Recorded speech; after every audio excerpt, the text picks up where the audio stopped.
When you hear the term self-advocacy, you may think about teaching students how to speak up for themselves. But self-advocacy skills develop over a lifetime. Adults need them too. These skills include assertive communication, knowing one's rights and responsibilities, and setting boundaries. They connect and overlap rather than forming separate steps in a process. Let's take a closer look at each of the components of self-advocacy. Assertiveness. Assertive communication means finding a balance between passive and aggressive. It is necessary for teachers and school staff to work together as a team. Sometimes that means making compromises so that the students get the best possible education. However, a teacher's mental and physical health is important too.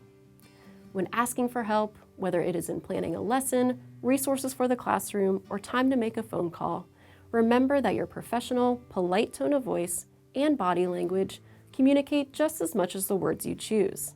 Every school employee, from cafeteria worker to administrator to teacher, deserves the same level of respect. Know your rights and responsibilities.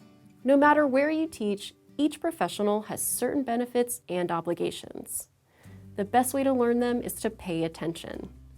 Newly hired teachers typically go through an orientation process, but even if that's not the case, you can learn a great deal simply by carefully reading all email correspondence and listening during meetings.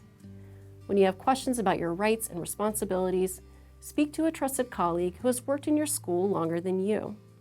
At the very least, that person can suggest who to contact for an answer. Setting and enforcing boundaries. This isn't always easy, but it is essential. One important way to set boundaries is to maintain a scheduled break during the workday. Working through your lunch may help you catch up, but if you do it every day, you risk burnout. Another way to maintain appropriate boundaries is to be mindful of school commitments outside the workday. Some after-school events are necessary, such as conferences and parent nights, and others, like student performances, are important for building student and staff rapport. But your time and your health are valuable, so be careful not to overcommit. When you advocate for yourself through assertive communication, informing yourself of your rights and responsibilities, and maintaining proper boundaries, you are caring for your mental and physical health. And remember, the best way to teach others these skills is to model them.